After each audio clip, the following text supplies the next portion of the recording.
कभी एक नाम था संजय नायक, अंडरवर्ल्ड की दुनिया का बादशाह, उसके नाम से कांपते थे। लेकिन एक दिन उसका बेटा अंश खो गया, जिसने बचपन माँ बाप को खो दिया और अब छोटी नौकरी में जी रहा है बेखबर।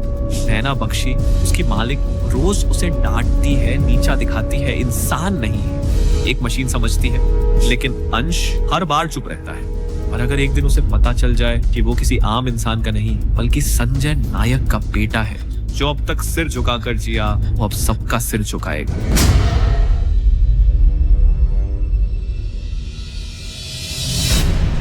बॉस, अंश मिल गया है। वो मुंबई में ही है। वो किसी बख्शी की फैक्ट्री में मजदूरी करता है। मिस्टर, हमारा बच्चा जिंदा है।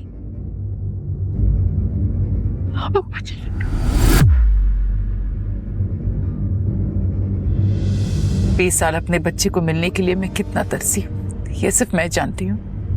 आज जब वो मुझे मिलेगा ना, तो मैं हम उससे नहीं मिल सकते मिसेस।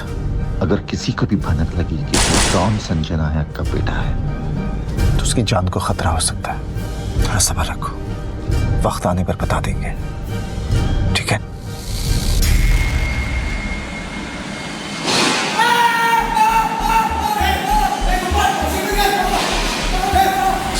गोपाल, पानी दे, पानी। क्या हो रहा है यहाँ? चेन क्यों रोकी तूने? तेरे बाप की है? साहब, इसकी हालत तो देखिए। अगर मशीन बंद नहीं करती इसकी जान भी जा सकती थी। हाथ क्यों लगाया इसके अंदर? हाथ पैर तुड़वा के कंपनी से पैसा हटने का ये तरीका पुराना है। साहब, इसी हाथों की मेहनत की वजह से इसका घर चलता है। इसकी बीमार बहन का इलाज होता है, और कोई भी गरीब आदमी अपनी पेट पे लात क्यों मारेगा?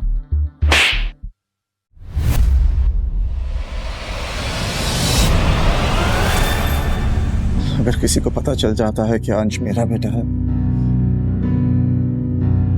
तो पक्का कोई दुश्मन उसे गोली मार देगा।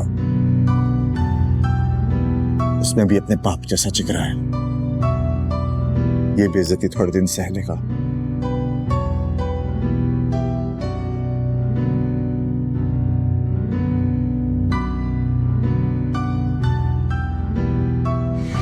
कैसा लगा ये यूनियन बाजी का इनाम?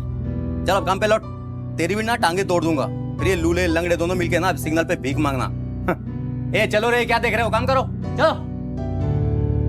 अब गुड़िया के इलाज का क्या होगा? फिक्र मत कर देव। गुड़िया के छोटे भाई के हाथ में चोट लगी है, लेकिन उसके बड़े भाई के हाथों में अभी बहुत दम है। मैं तेरा भी और गुड़िया का भी दोनों का इलाज कराऊंगा। तेरा ये एहसान मैं कब मार खाएगा? मेरे माँ बाप, परिवार कुछ भी नहीं है यार। तुम लोग इस तो मेरी फैमिली हो, तुम लोग इस मेरा परिवार हो। और ये फैक्ट्री भी तो मजदूरों का घर ही होनी चाहिए। उसकी जरूरत नहीं है, लेकिन शायद ये बात आपका मैनेजर नहीं समझता है। डोंट वरी, मैं मिस्टर बख्शी से बात करूंगी और देव और उसकी बहन का सारा ट्रीटमेंट का खर्च फैक्ट्री में। मैडम आप? मैं शालिनी सक्सेना, मिस्टर बख्शी की नई सेक्रेटरी। और आज से आप सारे मजदूरों के दोस्त। ये लो कुछ पैसे। बाहर कंपनी की वैन खड़ी है, जाओ हॉस्पिटल जाओ। पहले वाली से तो मैडम बहुत अच्छी है, जवाब भी है और मजदूरों के लिए चिंता भी। पता नहीं क्यों बिना जाने ही इन पे भरोसा करने को दिल करता है। वो क्या गया है तुझे अंश?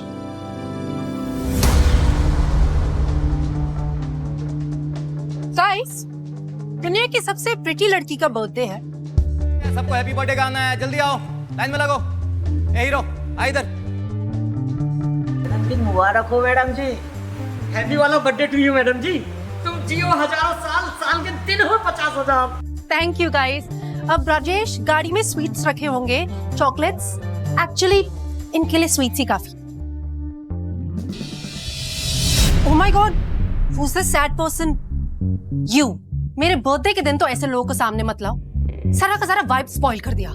मैडम, आप ही की फैक्ट्री में काम करते करते इसको चोट लगी है, और ज्यादा ही है ना, तो बर्थडे की बख्शीश समझ के इसको दवाई का खर्चा दे दो। अच्छा, ये ऑर्डर था या रिक्वेस्ट? क्योंकि नैना बख्शी किसी से ऑर्डर्स नहीं लेती, ठीक है? और तुम जैसे गरीबों से तो बिल्कुल भी नहीं। इनफैक्ट मैं ये देखना चाहती हूँ कि तुम इस फैक्ट्री में काम करने लायक हो भी या नहीं। सो कम ऑन, अपनी वफादारी प्रूव करो। मुझसे कुछ ऐसा कहो जिससे मेरा दिन बन जाए। मैडम जी, झूठी तारीफ करने से किसी का दिन खास नहीं बनता। हाँ, आज अगर आप इस गरीब की मदद कर देंगी तो आपका एक खास दिन ये जिंदगी भर नहीं भूलेगी। मुझसे आज तक किसी ने इस लहजे में बात नहीं की। शायद आज तक आपने कभी किसी गरीब को समझने की कोशिश भी नहीं की, इसीलिए। फाइन, तो मुझे समझाओ कि तुम जैसे गरीब हमारे फेंके हुए टुकड़ों पे कैसे तरते हो। जमीन पे पड़ी हुई मिठाई उठाओ और खाओ, और इस फेंकी हुई मिठाई के लिए मुझे थैंक यू बोलो, वरना तुम और तुम्हारा ये सैड दोस्त कल से इस फैक्ट्री में नहीं दिखेंगे। Got it?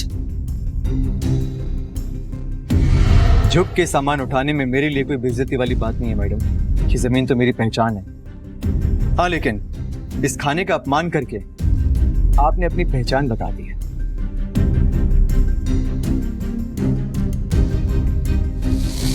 How dare you? Happy birthday princess. Happy birthday sweetheart. How are you? और तुम सब लोग, मिठाई बहुत खा ली होगी तुम लोगों ने। अब मेरी बात ध्यान से सुनो। इस हफ्ते दुनिया के सबसे बड़े बिजनेसमैन मिस्टर नायक मेरी फैक्ट्री विजिट कर रहे हैं। तुम्हारे कपड़े, तुम्हारे जूते, तुम्हारे बाल बिल्कुल परफेक्ट होने चाहिए। मैं अपने मजदूरों की वजह से नाक नहीं कटवाना चाहता, समझे?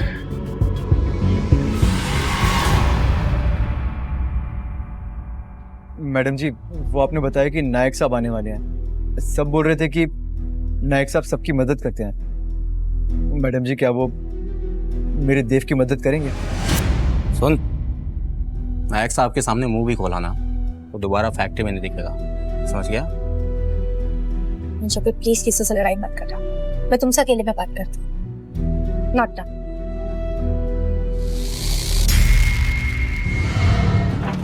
अरे ओ और लेके आओ। दादा, ये तुम्हारा दिमाग घूम गया क्या? ये मेरे सामान बाहर क्या को फेंका? होली चाहिए तेरे को तो 3 महीने का भाड़ा निकाल और बैच के 600 अलग से। दादा, तुमको मेरे पे भरोसा नहीं है क्या? मेरे पास 3 महीने से काम नहीं था, अभी अभी नौकरी लगी है मेरी, पगार आएगी, मैं पैसे दे दूंगा ना। बस 5 दिन की बात और है। 5 दिन क्या, मैं तेरे को 5 मिनट अपने रूम में नहीं रख सकता।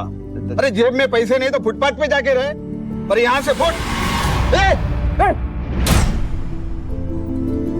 अगर मेरी आई बाबा की फोटो को हाथ भी लगाया ना तो इसी खोली में गाड़ दूंगा तुझे।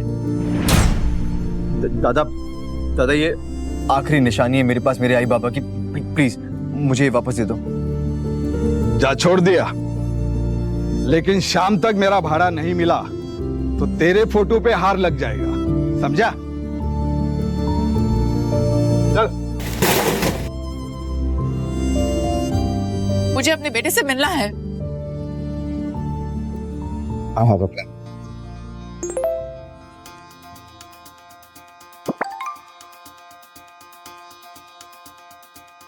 50,000? ये कौन भेजा होगा मेरे को? कोई मेरे को इतना पैसा काहे को भेजेगा? तो पूरे 50,000। हेलो, कौन? I am so disappointed. नौकर को तो मालिक की आवाज पहचान लेनी चाहिए ना। लगता है तुम्हें पैसे भेजकर गलती कर दी मैंने। नहीं मैडम, क्या मैं जान सकता हूँ आपने मेरे ऊपर ये मेहरबानी काहे को की? मेहरबानी करना नैना बख्शी का स्टाइल नहीं है। इस पैसे के बदले तुम्हें क्या करना है ये मैं तुम्हें मिलके बताऊंगी।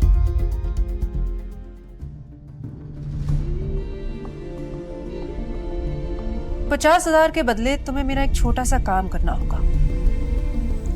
मेरे बर्थडे पार्टी में तुम्हें मेरा बॉयफ्रेंड बनके मेरे साथ चलना होगा। क्या? आपका बॉयफ्रेंड?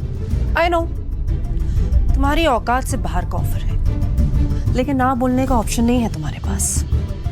सवाल तुम्हारी नौकरी का है।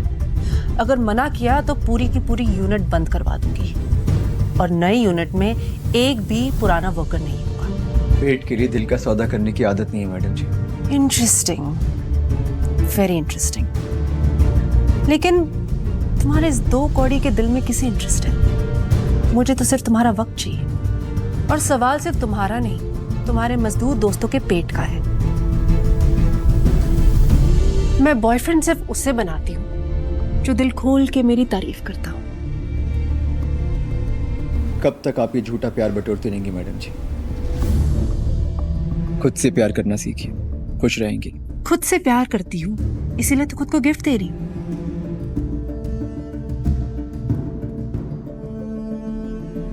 तो बताओ, पार्टी में आओगे या दूसरों की नौकरी खाओगे?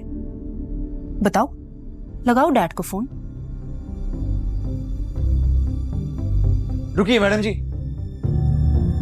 आप प्लीज अपने डैड को कॉल मत करिए। मैं पार्टी में आ जाऊंगा। गुड।